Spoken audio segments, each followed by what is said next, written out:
దిగ్విజయం చేయాలి కదా. ఎందుకు వెనక్కి తగ్గుతా ఉన్నారు?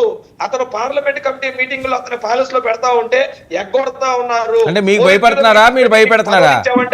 కాదు, మీకు భయపడుతున్నారా, మీరు భయపెడుతున్నారా? భయపెట్టాల్సిన అవసరం కూటమి ప్రభుత్వానికి లేదు. మేము నిర్దిష్టంగా ఇందాక ఆయన అడిగిన ప్రశ్నకు కూడా మీ ద్వారా సమాధానం చెప్తా ఉన్నా. ఎవరైతే ఇందాక చెప్పిన సంధిరెడ్డి గాయత్రి అనే తెలుగుదేశం పార్టీ యాక్టివిస్టు తప్పు మాట్లాడిందని తెలిసి నిన్న సాయంత్రమే పార్టీ నుంచి సస్పెండ్ చేయడం జరిగింది. అలాగే కిరణ్ అనే ఒక వ్యక్తి జగన్మోహన్ రెడ్డి గారి కుటుంబం మీద తప్పుడు మాటలు మాట్లాడారని చెప్పి అతన్ని అరెస్ట్ చేసి కేసు కూడా బుక్ చేసి అరెస్ట్ చేయడం జరిగింది. ఇంత నిబద్ధతగా తెలుగుదేశం పార్టీ కార్యకర్త అయినా సరే తప్పు చేస్తే ఈ కూటమి ప్రభుత్వం ఊరుకోదు. అలాగే ఈ రోజు అక్కడ వైసీపీ ప్రభుత్వంలో ఎవరైతే రెడ్ బుక్ లో ఉన్న ప్రతి ఒక్కళ్ళ సంగతి తేలుస్తామన్నారా లోకేష్ గారు చెప్పారు.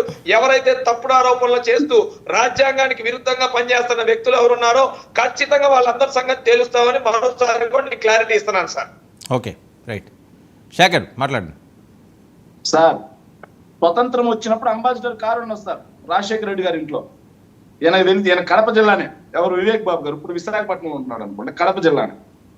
సండూర్ పవర్ 1999 జగన్మోహన్ రెడ్డి గారు రన్ చేసింది.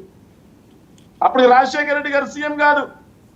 సండూర్ పవర్ 1999 150 కోట్ల అడ్వాన్స్ ట్యాక్స్ కట్టాడంటే దాని అర్థమైందా? ట్యాక్స్ కట్టాడంటే దాని అర్థమైంది క్లియర్ గా వ్యాపారాలు చేస్తున్నారని అర్థం. ట్యాక్స్ కట్టకపోతేనే కదా ఇబ్బంది. వాళ్ళు అడిగేది రాజశేఖర రెడ్డి గారి గురించి కాదు, జగన్మోహన్ రెడ్డి గారి గురించి.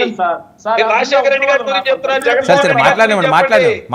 ఎక్కడి నుంచి పట్టుకొచ్చాడో, ఎంత పట్టుకొచ్చాడో, ఏ సూట్ కేసు కంపెనీ ఏ మూల నుంచి వచ్చిందో, ముఖ్యమంత్రి కాక ముందు చేతులు ఎత్తేసిన నాయకుడు అందరికీ చెప్పండి.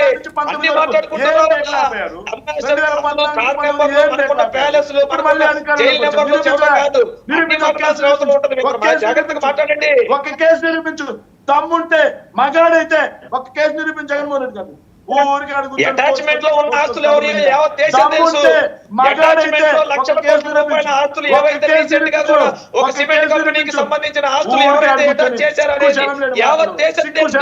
ఆంధ్రప్రదేశ్ రాష్ట్ర ప్రభుత్వం అది అటాచ్ చేసింది. Enforcement directorate of India attachment చేసింది మీ ఆస్తుల్ని. ఈ విషయం మీరు మనసులో గుర్తుపెట్టుకోవాలని చెప్తా ఉన్నా. Okay, wait. క్రాస్ టాక్ ఎందుకు రాకేష్? నేను ఇస్తున్నాను కదా అవకాశం. వర్మ గారు ఒక్క నిమిషం అండి సార్. వీళ్ళని చూస్తే జాలేస్తుంది సార్ నాకు. కూటమి ప్రభుత్వం వాళ్ళు వస్తే సార్ 10 నెలలు అయిందయా 150,000 కోట్లు అప్పు ఎందుకు చేశారంటే ఒక్కరు సమాధానం చెప్పరు సార్.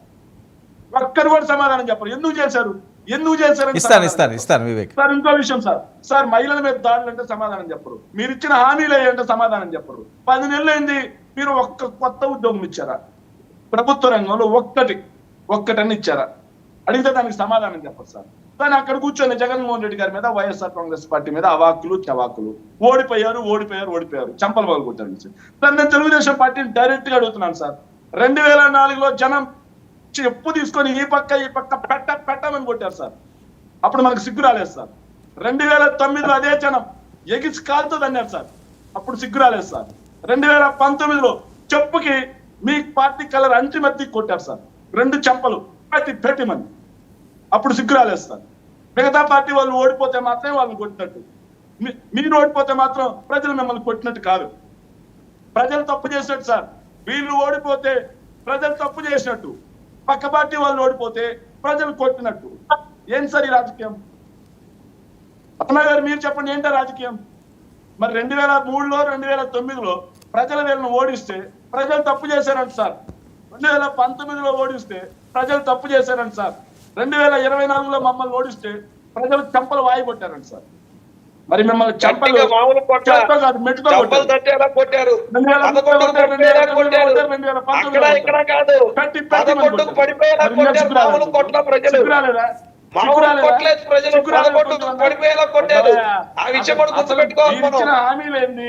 మీరిచ్చిన హామీలేంది?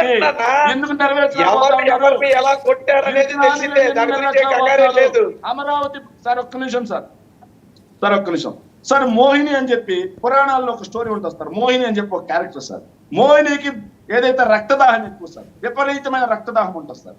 కానీ తెలుగుదేశం పార్టీకి విపరీతమైన భూదాహం సార్. అమరావతి పేరుతో మరో 40,000 ఎకరాల